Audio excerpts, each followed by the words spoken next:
Hey everyone, welcome to Mount Schmoedown, takes over Schmoedown in Canada. Me and my partner Ryan are talking pay-per-view tonight. How are you doing tonight, Ryan?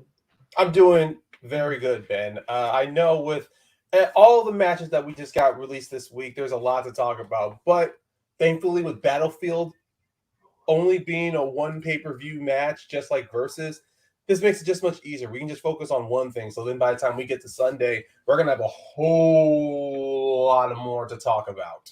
Absolutely. I'm already looking forward to the Sunday show. But we're here to talk about the pay-per-view. It's Chance the Cobra with JTE. What are your overall thoughts about this match? Well, first off, I'll just get this out the way. I got to attend Schmoedown, the Scum and Villainy taping when that happened with Chance and JTE. So I knew ahead of time. Actually, the funniest thing is when I went to go to the Scum and Villainy tapings, this was the first match to be taped. So and this was before the double main event of Snyder, Cobra, and JTE and Collins happened. So I was spoiled ahead of time who won those matches because it was the first match they were taping. So I knew exactly who was playing. And then after that match was over, I knew exactly who was coming out on top. Personally, for me, it was just the journey. Even though someone spoiled the ending for me, it was all about the journey of getting there. How did Chance and how did JTE get to that point? And then now rewatching that match, watching those two back-to-back singles matches made me even more excited. Even though I was there even though I had already seen it in person. So it gave me a whole new perspective watching that match. Yeah, sure. When you were watching it live, who did you want and who did the audience want going into that match? That is a bit of a tough question there because I was rooting for JTE, not because I'm pro Finstock, but being anti-corruption. And I know there were some corruption fans in the audience rooting for Chance as well. But I had most respect to both these players. I mean, either way, we were going to see JTE challenging for the singles championship since playing against Mark Riley. We were going to see Chance challenge for the single championship for the first time. So whoever came, regardless of the outcome, we were going to get some first times. Like we were going to get some precedent events for the singles championship, which made the New York event even that much bigger. So, but in the end, I was going for JTE because I thought, yeah, it looks so much better in JTE standing. The fact that he comes back, missing out on season 7, catching up on his stride, showing that he's a definite comeback player. The way he's been playing with Rushmore, so much of it said that, yeah, I think he's at that point now to where he can not only challenge for that singles championship, but become an actual threat. And then with Chance, though, I can't ignore Chance because, yes, we saw in that match in the IG match this week that he lost TKO, so he was more focused to win. Although I gave a bit of a spoiler there, so when we talk about Sunday, it's pretty clear what match came first. But even then, with Chance, seeing how he had been playing, even when he first started, when he was playing singles, he was always on a back and forth journey. He'd have one step back, but then the moment he finds his stride, he's clipped underneath, his wings are clipped again. I mean, his debut match was against his singles debut was against Bibiani, loses by a 5-pointer. He goes to New York, beats Janine. But then guess what happens? He plays against Paul Oyama. He loses. And then he gets into a singles tournament. He loses against Ethan Irwin. I mean, Chance, at this point, it's either you're giving them good people to test his mettle against, but when you put him against the best, it always falls down to that last question to where if he could actually close the deal. And then seeing last season on his trajectory, wins the Inner Geekdom tournament. Him and Mike became two-time. It was Irwin. Oh, then I had those switched around. Okay, appreciate that, Leo. Either way, he did play Irwin and Bibiani, though. He did play both of those men. But no, Leo brings up because it is important because that was the same tournament Irwin won to become the singles champion. So that was important. It's funny because as you were talking about the Chance, I was like, saying the same exact thing about JTE. He had his highs, he had his lows. He knows he could do it when he focused. But then again, like in some matches, he misses. Yeah. So I would say they're pretty equal, in my opinion. On paper, they kind of are, especially when you compare their achievements. They do look similar on paper. But if we take apart this season and last season with the fine-tooth comb, I mean, if we take, let's actually no. I mean, if we look at both of their careers with a fine-tooth comb, Chance, he had a much well. Actually, JT also had a quick trajectory too, but Chance was able to adapt much faster to this new format of Schmoedown than JTE did during his time. Before he couldn't come back in season 7, during the run of the Patriots, at the end of the Patriots, when he was starting up again, despite him and life schedules. But even then, when it came with the way the Schmoedown game was going, Chance was just that quicker to adapt to it. I mean, especially from when we saw with Shazam versus Corruption at the Collision, we saw how fast Chance is adapting to the game, which is why, even though they were kind of evenly matched, I still gave that edge to Chance, even though I wanted JTE to win. Okay, you keep saying Chance is adapting easier, but didn't he come from a family? So he was already used to this format, more or less, right? Chance did come from a family, yes. No, he was already used to a digital, where a lot of these players had to adapt to playing digital. Yeah. I mean, even though he did play digital, it still didn't take away what Chance was able to do, what he learned from playing in those fan leagues, and how he adjusted that to his gameplay style. I mean, come on, he was one of the early people from the fan leagues to come into the Schmoedown and have a lot of momentum behind him. I mean, let's not forget Corruption's first team match they played. The crowd was saying he was overrated, and how he just had to keep playing through certain chants like that, or just certain expectations against him. Sometimes he was able to exceed those expectations. Other times he couldn't meet them. Not because he's not a good player, like before. Sometimes the 5-pointer just didn't work out for him, or he just wasn't playing at that top level. Right. So why don't we get into the match? You want to go round by round? You have notes there? Yeah, let's do it. Okay. Take it away. Oh, I was drinking. I thought you were going to start. You're not. Okay, well, first round going in, gotta admit, Chance and JTE, they were definitely pretty evenly set within the first couple of questions. Although Chance at the time, I mean, of course, when JTE missed his 5th question, and then he missed another question, Chance was definitely it looked like Chance was definitely on his way for a perfect round. But then Chance ends up missing 2 questions as well. So we end up getting with that 6-5 lead at the end of the first round, which is kind of surprising.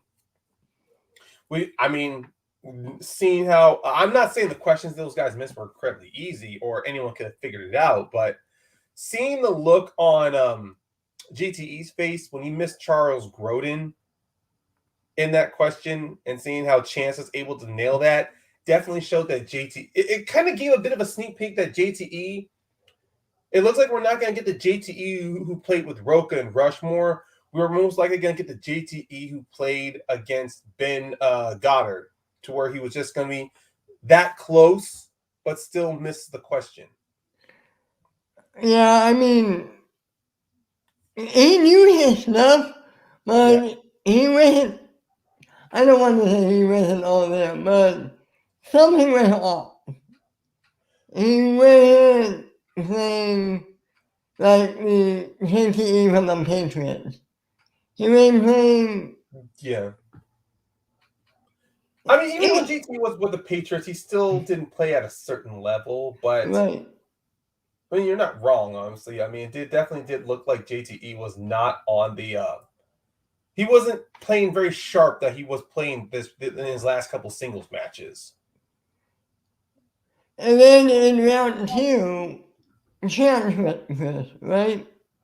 Oh yeah, round 2, it was definitely a big turn in both of these players. One of the reasons why I said when we look at how Chance was able to adapt to the game compared to JTE, Chance spins that wheel, he skips on 90s and then decides to and then gets Mel Brooks for his mulligan, and how he's able to completely pass that, not only sweep the category but also have fun with that category as well. I mean, he did have to go multiple choice a little bit on the Young Frankenstein question. Yeah. I'm just curious. Did you know that going in? Did Oh you yes, know I that? did. Yeah, I mean, of Yeah. course, the audience, you can't say answers or so. So Right. under my mask, I'm kind of just like mumbling it to myself. Where he's like, "Who plays the assistant in Young Frankenstein?" I'm just like, "Oh my god, it's Terry Garber! It's Terry Garber!" You know, that's what I'm saying to myself. Right. Me And then too. if you're gonna go multiple choice, I'm like, as long as he doesn't confuse her for Madeline Kahn, I'm fine. But then he got it. He chose wisely. And then he flipped around. And he played well. JCE, Schmoedown, new releases. Yes, he did. What do you think about this? What are your thoughts? I wanted him to actually spin away from that. That felt like what JTE did kind of gave me the impression of what Drew McWeeny did during the start when he came back. He never spins again to where Drew was like, "Oh, I'll just accept the first slice." No, JTE should have spun that again, because with new releases, it's a very difficult category nowadays because of the mixture of streaming of movies streamed at home, and then the mixture of films that's in theaters and then on streaming the same day, or films that are solely in theaters but haven't been released back out on streaming. So that was a difficult one to judge, especially with studios like Netflix and Amazon, along with Hulu, releasing their own movies, including Apple Plus. There was a lot of factors in this. Let me ask you something. I'm wondering, do you think if Gucci was there, do you think Gucci would have hinted at JTE this man again? I mean, no disrespect to Moose and Ty, though, but I actually think Gucci would have convinced him to spin again. Yeah, me too, because I think because they know each other, they know their strengths and weaknesses, I think he would have gotten JTE to spin again. Yeah, I do think that, mainly because of their past relationship working together. And even then, when JTE won his matches, who was in his corner? Gucci was in his corner. Now, I'm not saying that Ty and Moose weren't good substitutes. Ty is a great character. He definitely fulfills the Gucci-ness of the manager role for Gucci. And Moose being there, just standing behind JTE. I mean, that's like an imposing figure, if, Chance and JTE didn't have their backs turned. But there's one thing Gucci has that those two don't have. And that's like history and like chemistry in JTE. You can't replicate that, no matter who you are. Yeah, and that relationship does kind of show that the relationship that Gucci and JT have in the past definitely does highlight in their roles as managers, because we did see those. Because let's look back, because those previous matches that JT was in against Ben, against Paul Preston, where he was behind 4 points, and you can almost see in his face he feels defeated a little bit, even though he's putting on a facade. But then you got Gucci coming in there, just being who he is, kind of like maybe try to give some levy to JTE, and look what happens. JTE pulled out the victory. We see the same thing as match against Collins. JTE was kind of like, I'm down on myself, but Gucci's just going, look, no, it's your game here, giving these nice little anecdotes, trying to, get JTE's mind off of the stress of the game. And I just don't know exactly how Ty or Moose could have been able, or at least Ty in this situation, could have been able to work that for JTE. It seems that Ty was there just to be a character, and JTE, and no offense to those gentlemen, but this was mainly JTE rolling solo. Well, I mean, it's kind of like Snyder and Roxy. They work together because they have that chemistry and history, right? Well, chemistry, yeah. And we saw what happened with Snyder, and he had no money. He got in his head and it hit him. It hit him. I mean, I don't know. There's a thought I had. No, but it's a good thought though. It's just I guess it's kind of one of the catch-22s with this world. I mean, look, as far as I'm concerned, I'm glad the world is starting to get into some semblance of normalcy to where people can, get back to work, go outside. So I have nothing. So I personally have no issues against when, Roxy or Gucci or Winston or Sam cannot be available to manage their players because, they have other lives outside of the Schmoedown. Same with the players themselves. So, Of course. I'm not saying what they're doing is wrong. I'm just saying I'm not. That's not what I'm trying to say. That's not what I'm trying to say. No. I'm mainly just saying some of the good and bad downsides of having 12 or a 10 person faction and only one manager, and especially with the world getting back to normal ish in a sense, is that manager won't always be available. So where you have the substitutes come in, I won't say the backup managers, but the alternate managers coming in, like we've been seeing. Wade has been showing up more when Kaiser's not available. We just saw with Brandon Hanna. Christy V. God, I hate saying that, but Christy V showed up in Hannah's corner. And heck, if Winston wasn't available, who would have stepped in Swag's corner? And we see that with, especially with, oh my God, just say with Ty with the Exchange. Sometimes not many people will be available, but sometimes it's good to have somebody in your corner going in. But it just seems in this situation, the cards were just not in JTE's favor. Well, let's talk about the final round 3. Yeah. Take it away. Well, round 3, obviously, this was all on JTE. He just needed to get 5 points to push it back to Chance in order for him to answer questions and avoid a TKO. So he gets that 2-pointer in animate. He gets that 2-pointer like Pixar. So yeah, who voices Sully in Monsters Inc. and Monsters University, John Goodman. And then the 3-pointer came, which was difficult. What was the character Morgan Freeman played? I forget the name of the character, but the character who Morgan Freeman plays was from what 80s Oscar movie. And JTE, he was between 2 movies, as he admitted. It was between Glory and Driving Miss Daisy. And it just happened to be Driving Miss Daisy. Yeah. Did you know that? I was actually in the same state of mind with JTE as well. I was between Glory and Driving Miss Daisy. I was leaning mostly towards Glory because I've seen the film and I know his character has like a funny name, or at least a very eccentric name. But the more he kept when he asked for that repeat, I'm going, it does feel like Driving Miss Daisy, because as much as Glory is a movie, if that character name was in Glory, I would not have taken Morgan Freeman's character so seriously. Not like to say. And that's not me saying I wouldn't find it believable, but Glory's a war film, while Driving Miss Daisy, it's meant to be some type of feel-good-esque movie of a relationship between a driver and his employer, and with the racial undertones and there's racial undertones in both movies.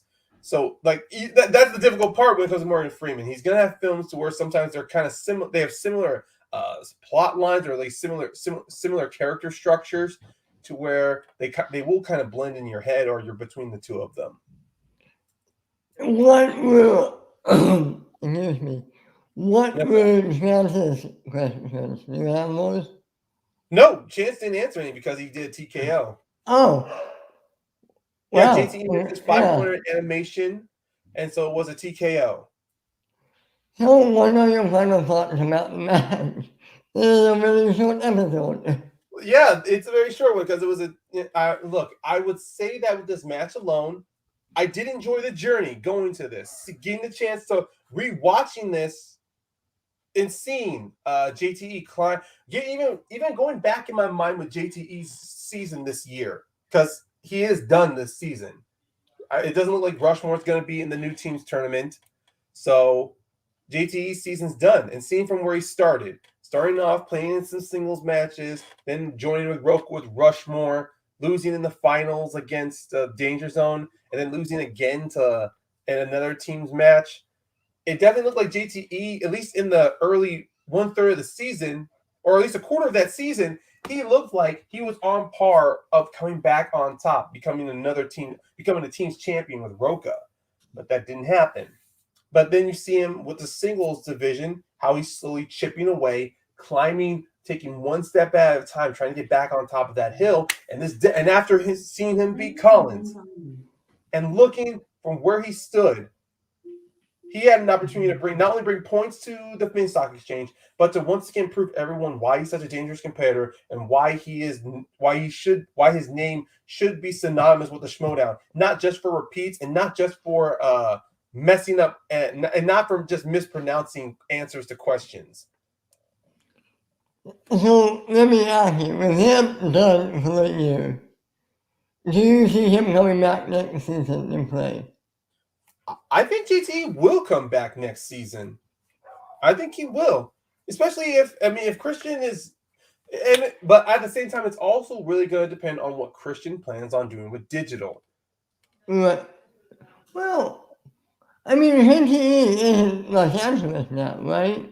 I don't think so. I think I thought he was still in Boston.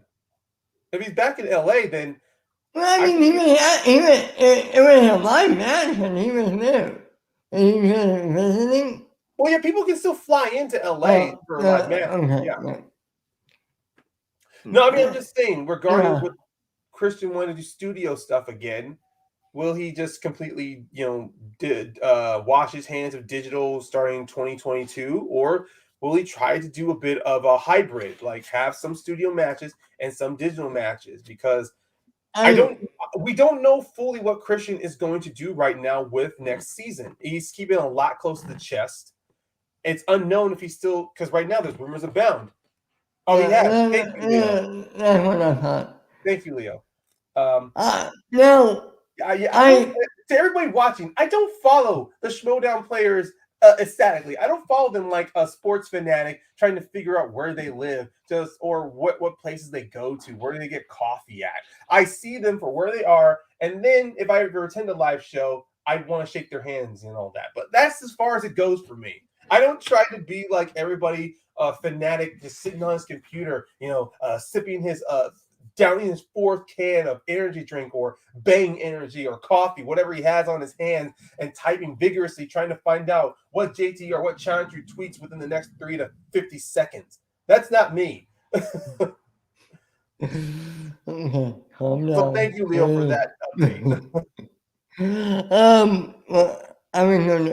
Well, I was going to say, I think I heard Christian said digital matches are going to be exclusively on Twitch. Yeah, I remember him talking about that. Yeah. I think starting next season, it will only be studio matches on YouTube. Now, what does that mean? I don't know. Well, it does seem to me that at least for the more production value, production quality, he's gonna, for the studio YouTube where it's accessible to everyone, and then for the digital stuff to where maybe it's done live, because most of the studio stuff is pre-taped, and from what we've seen at the FCL, those matches are recorded. They're happening live immediately. So whatever mistakes and blunders happen, it's all there on Twitch. So it does look to me that Christian is going to be like, you know what? I'm not going to worry about doing pre-tape of digital anymore. It's just if someone's available on this day, we're gonna call them up, do that. Or I don't know what his plan. I don't know the full story right now on Twitch. Well, nobody does. I mean, hold up, say something and he could change his mind. All we know. Yeah, he could change his mind, or something could influence his decision to go another way. But it does look, for right now, he does want to continue with digital, but it's not going to be in a very dominating fashion like it was last year and this year.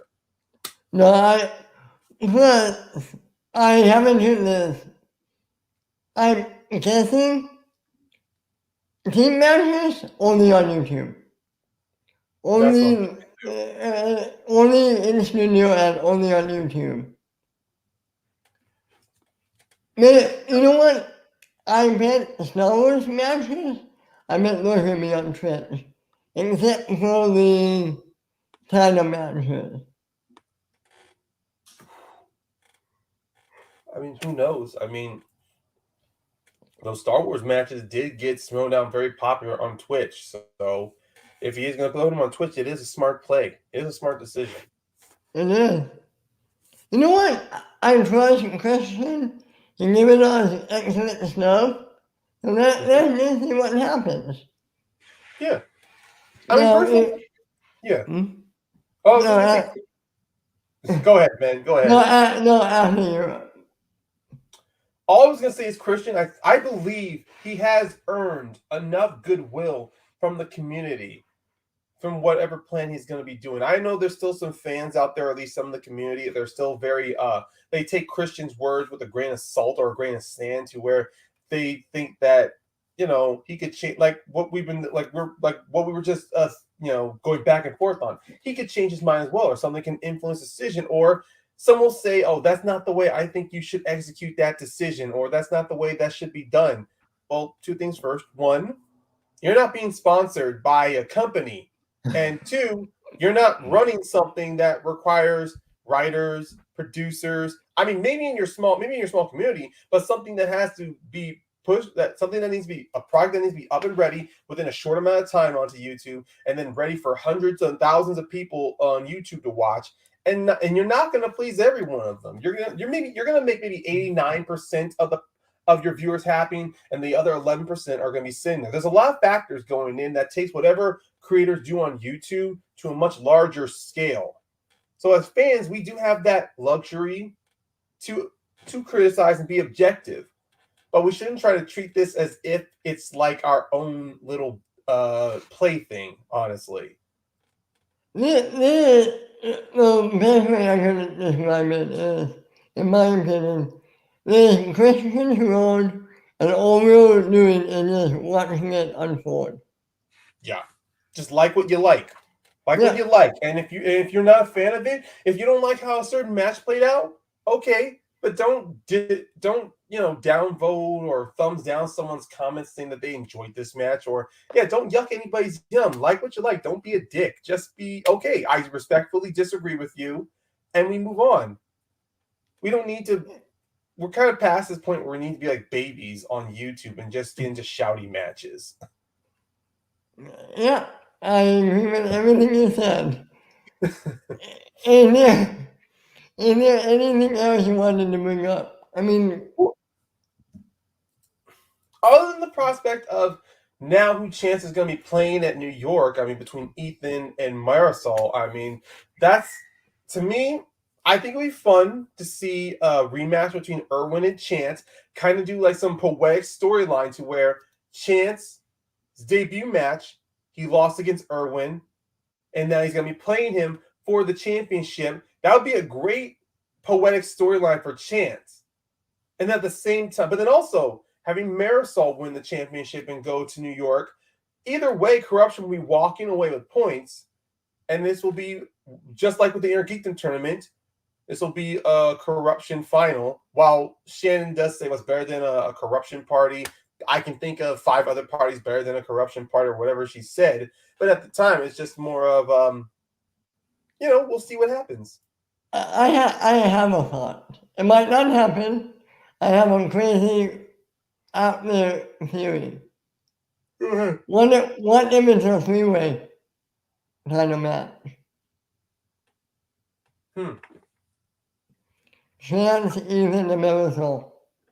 I think the only way that would be possible is that if Ethan or Marisol cannot make the date for Scum and Villainy. Okay.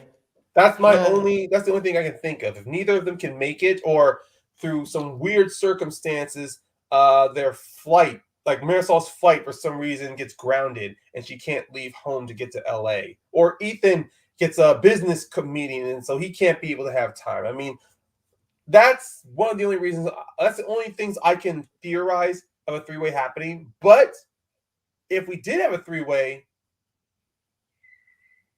it would be interesting because I think so far Chance and Irwin, they're very good at the buzzard round, so they have the edge there against Marisol.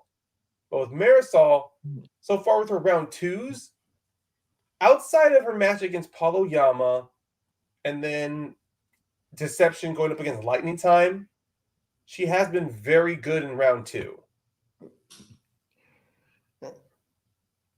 She's getting stronger and stronger.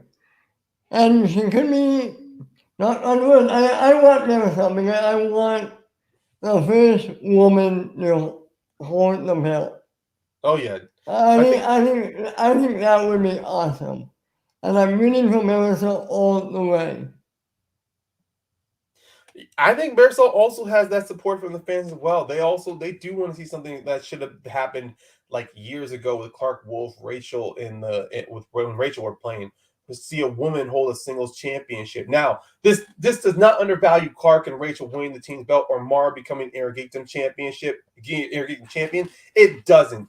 But right now, when it comes to singles, that has been very elusive. At least when it comes with some of the female players we have. It's kind of like that genius secret that nobody likes to take up, but everybody, and it's in the back of everybody's mind. You know what I mean? Yeah, I do. Well, I mean, who do you think Chance could beat if it's 1-on-1? Ethan or Marisol? Well, personally, it's going to come down to the betting and that's in that buzzard round. Yeah. I think Chance is evenly matched with Ethan on the buzzard round, but that betting will be a factor. I would want to go with Ethan. I'm going to go with Ethan. I think Ethan would beat Chance. And then maybe if it's Marisol versus Chance, it goes either way out for me. It's 50-50. But Chance has more experience in 5-rounders, so he does have the edge on Marisol there. Here's the thing.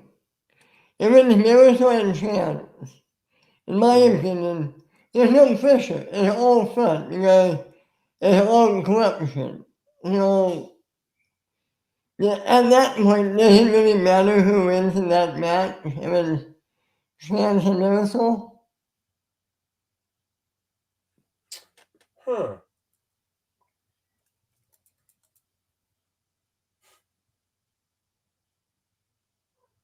I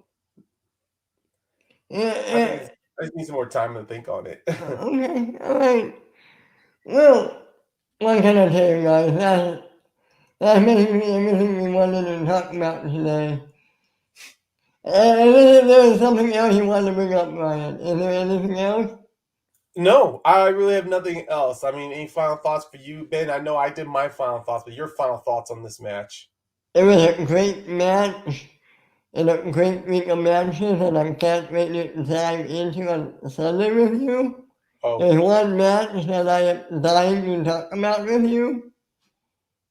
I think you can know which one I mean. I won't spoil it. But it's going to be fun. Sunday's going to be fun. So, in the meantime, Ryan, where can everyone find you? Well, today is Friday, so guys, tomorrow, check out Ben and myself on Mount Schmoedown, our show on the Schmoes in the North channel. We are going to be taking a slight pause from our faction breakdown because we're going to have a very special episode on Saturday as we are going to do a bit of an extension on the Den as we are going to be joined by two special guests. Our main special guest is none other than the Den mother herself, Kate Mulligan, who's going to be joining with us. Now, there's going to be so much we want to talk with her about, but we're just going to go in, maybe just have like a great natural conversation with her, talking about her journey with the Den, her time right now on the Schmoedown, and maybe what her future she sees moving forward, maybe in the next season. We're going to try not to pick too much of her brain, but also not just with Kate, even though she is our main special guest. We are going to have a third talking head with us on our co-host John. There's been reports that the weather where he lives in, there's going to be some strong winds that's going to be preventing him from joining us. I don't want to get too much into it, but I just know that John, he's going to be once again unavailable to join us. So for our third talking head, Ben and I have invited a good friend of ours, Aaron Knoll, who does a show called Schmo Talks on the TMG channel, if some of you are familiar with that. So far on Schmo Talks, he has been revisiting past Schmoedown matches, and he has been doing breakdowns, but inviting special guests, Schmoedown fans, and even some personalities that just talk about the Schmoedown days, the Schmoedown like during the old guard, like from the Schmo's No Studio to their first time in the Collider to the Free for All. I did an episode of Schmo Talks with them. Ben, you did an episode of Schmo Talks as well, didn't you? Yeah, I think so. I can't remember what we did, but yeah. Yeah, but even then, I mean, and we've even had Aaron on Mount Schmoedown in the past when we did an episode on Matt Nost, and we invited him on. So one thing's for sure, Aaron, we enjoy having Aaron with us, and he is a very big stats guy, and he's very so I think it's good to have. So it's gonna be fun having him on with us while we are joined with Kate. Yeah, it's going to be. I'm really looking forward to it. I'm really. It's going to be fun. And you guys can find me right here on this channel, or on my Twitter at Ben_Rainy. Tomorrow morning on Get Ready, Schmoedown, and recapping the past. I think that's everything I'm on. And you can find me right back here on Sunday, talking about weekend matches. But until then, this is the guys at Mount Schmoedown coming back up the mountain. See you tomorrow.